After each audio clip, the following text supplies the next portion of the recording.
everyone. Welcome to this week's Sunday Night Alive.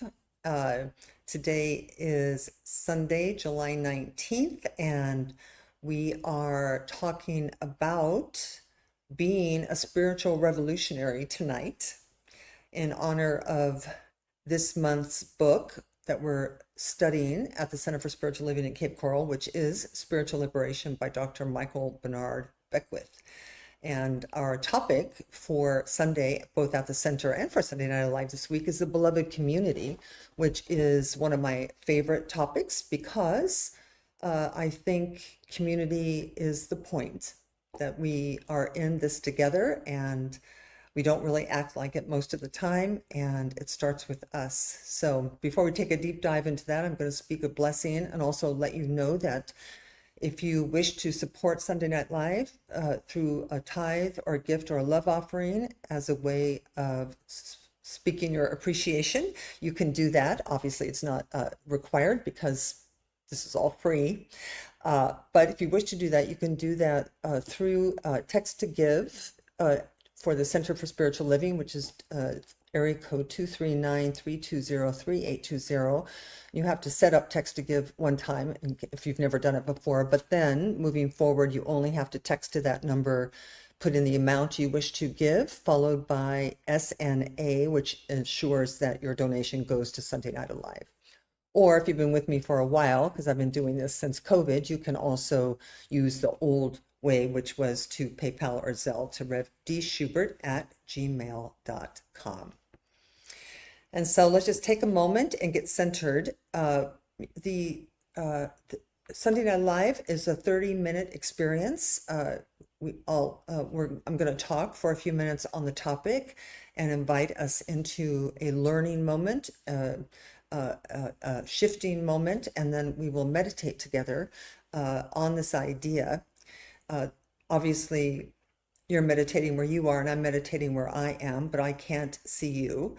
You can see me, but it won't be very interesting because I'm going to be meditating with you. So there will be a mantra or an affirmation that you can take into your meditation, and we'll just be here together for a little while, and then I'll bring us back and pray us out for the evening. So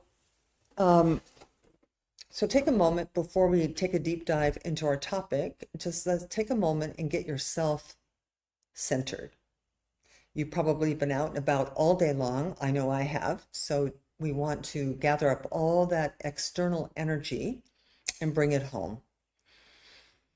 Just allow yourself a moment to feel your breath, a moment to feel your emotions and your thoughts.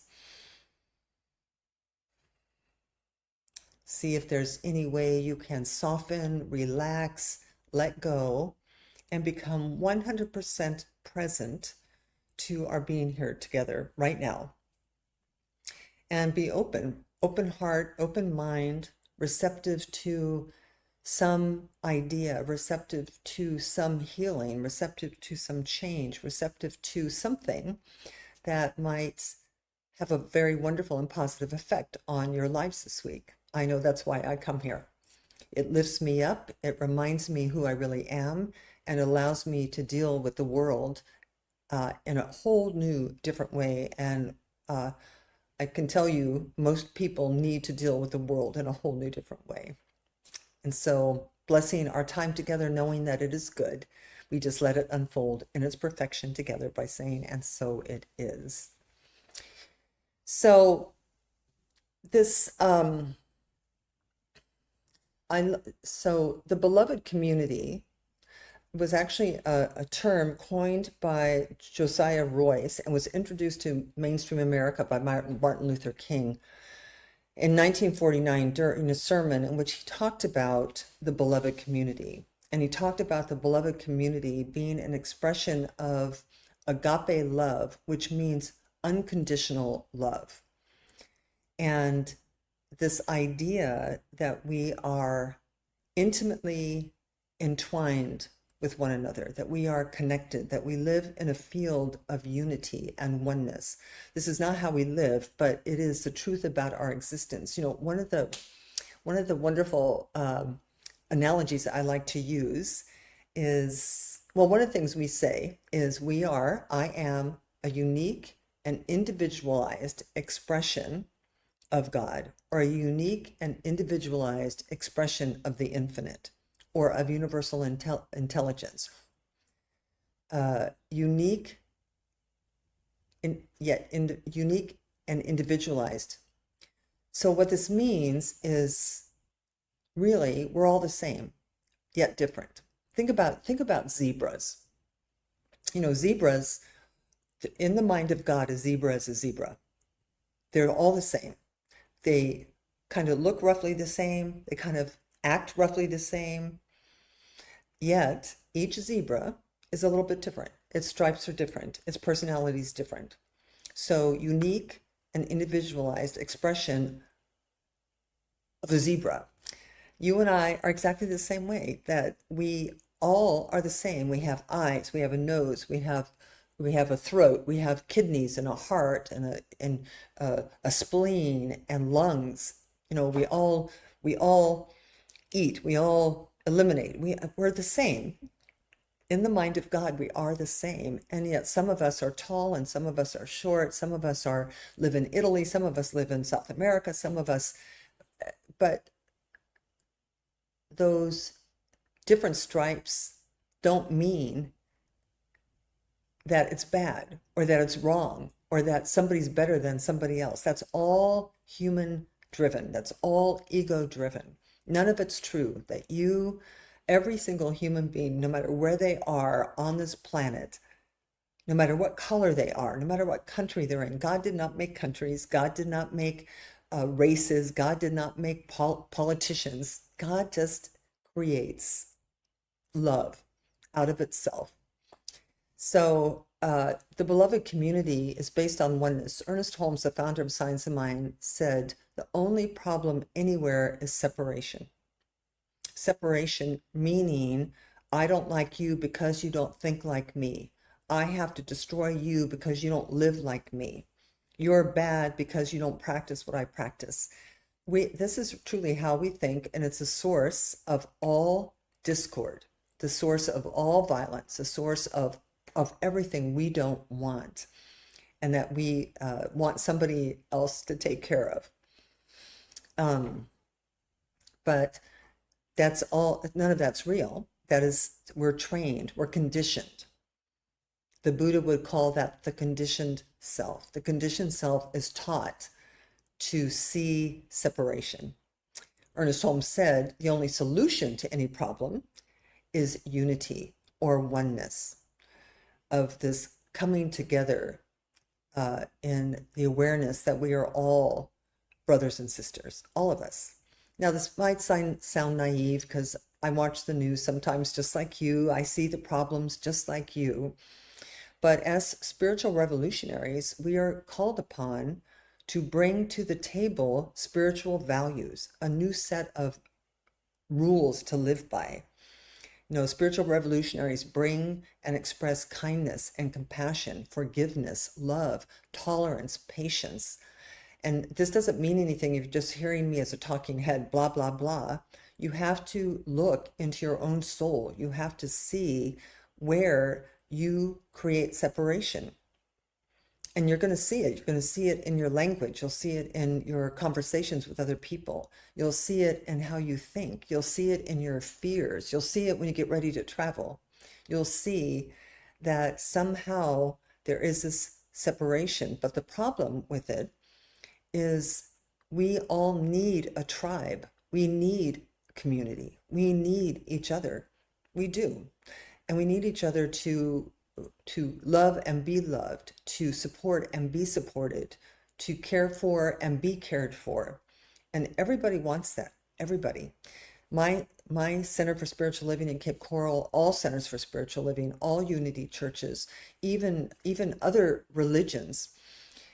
In my world, the value of the Center for Spiritual Living in Cape Coral is community.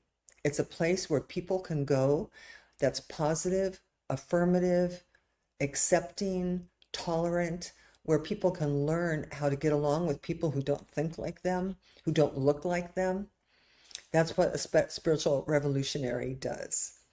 Now, Michael Beckwith, in his book, Spiritual Liberation, and in the chapter on the beloved community, says, we are not here to save the world.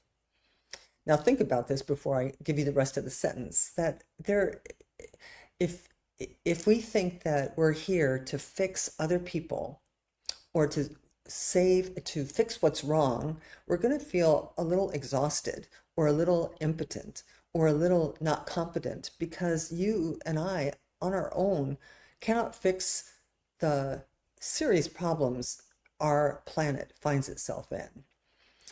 But he says, it's all right. We're not here to save the world. We are here to serve an emerging paradigm, an emerging new idea of love, connection, and generosity of heart. And so we're asked to change our ways. We're asked to change our minds. We're asked to, I like the term spiritual revolutionary because it implies and points to the idea that this would be a revolution of values. I mean, if we took greed out of the picture, if we took bigotry out of the picture, if we took judgment out of the picture, then the world would be a more loving place. We would be sharing resources. We would be elevating each other to give our spiritual gifts and talents. It would be a truly joyous, exhilarating place to live. Now, we all can change ourselves. We all can become more generous. We all can become more thoughtful, more kind, more compassionate. Margaret Mead said, never doubt that a small group of committed individuals can change the world. Indeed, she says, it is the only thing that ever has. So the invitation is to step into a new way of being in the world. And by the way, I say this, it's not easy to do. It's also not like putting your head in the sand. I mean, I know, all you have to do is turn on the news for half an hour and you will see that what I'm talking about is a far cry from what's actually showing up in the world. But nothing different can show up in the world until we're different. I mean, we can't expect a world of sharing and generosity and kindness and compassion and support if we don't display those qualities, those spiritual qualities in our own lives with our families, our spouses, our bosses, the people we don't like, the people who rub us the wrong way. I mean, our job is to soften our edges, to allow ourselves to feel the sameness of us. You know, I promise you, a mother in India with her children, or a mother in America with her children, or a mother in Egypt with her children, the love between mothers and children is the same in every country, in any country. So we are the same. Forget about the differences. You know, if even the people, even those who are not living by the spiritual principle of inclusivity, oneness, and unconditional love, even if they are the ones who are dropping bombs or doing harm, do not be fooled into thinking that they are a rogue zebra. They are not a rogue zebra. They're just a zebra who doesn't know what it really is. So those among us who do harm to themselves, the planet, or to others simply does not know that they're the same, that we are one. They do not know the value of being a spiritual revolutionary. And I'm not talking about a religious revolutionary. I'm talking about identifying yourself as a being made out of unconditional love for the purpose of giving that away. So before we meditate, I'll share one last quote by Rumi. He said, yesterday I was clever, so I wanted to change the world. And who among us does not want to change the world? And who among us, some of us think we can, right? Or go out and muscle our way through, and some of us will successfully enter into politics or education or healthcare, and we might actually make an impact there. But Rumi says, today, though, I am wise, so I am changing myself, hanging myself. So, so let us move into our meditation. And perhaps this can be our mantra. I lean into the awareness that all people are my brothers and sisters and all creatures my relatives. And let our meditation be about seeing how much of the world we can let into our space, how much of your neighborhood, how much of your city, how much of the people you're arguing with. See if we can forget all about that. Let it just sit where it is, and instead cultivate within ourselves this experience of oneness, this experience of unity, which then leads to the beloved community where there is no one walking around who cannot and is not already a friend. And I guarantee you, if you could come from that place, you would find friends everywhere. You would find support everywhere. You would find your life unfolding with ease and grace because we are connected in consciousness.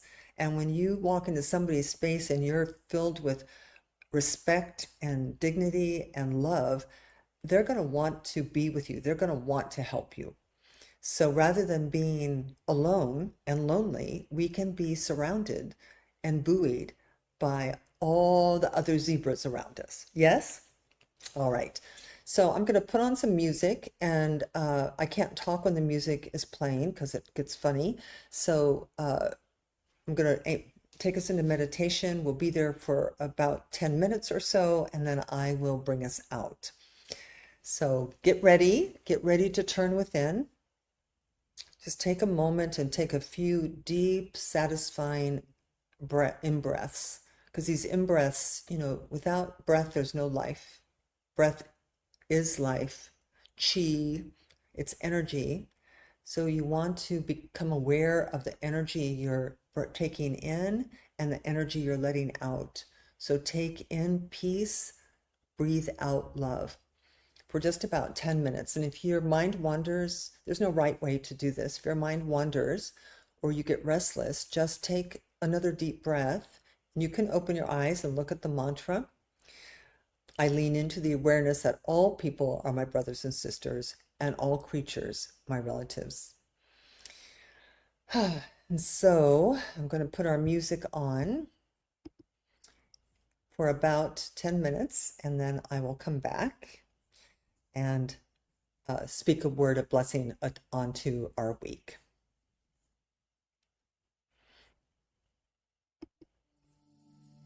You can adjust your volume if you need to.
So taking a deep breath, slowly bring your attention back, but stay soft for a moment while I speak a word, a closing prayer, a prayer not asking a reluctant deity to do anything for us, but simply to recognize and to get on board with what is already happening. We are already connected. We are already worthy. We're already valued. We're already in a sea of unity and oneness and togetherness. It's the way it's designed.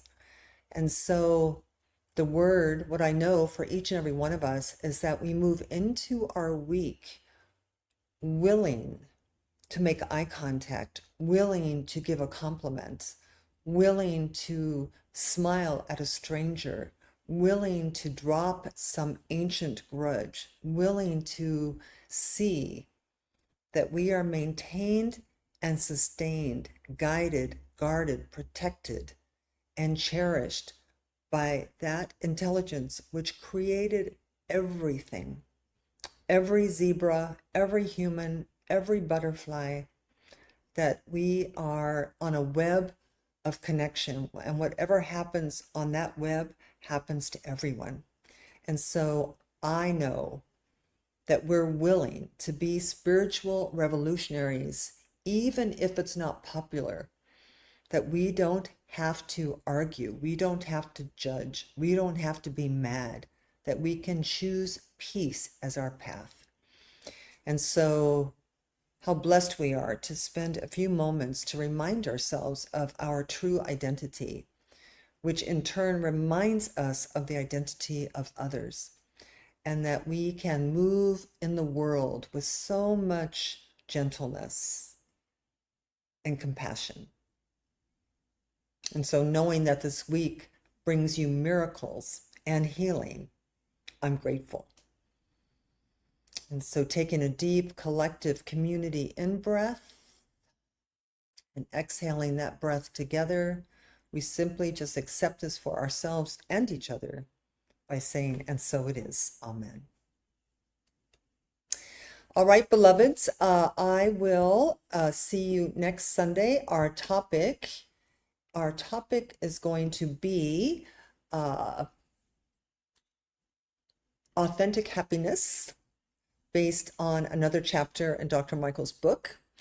And I look forward to it. So I will see you next Sunday on Sunday Night Alive at 6 p.m. Between now and then, I see you safe, I see you happy, and I see you peaceful. God bless you.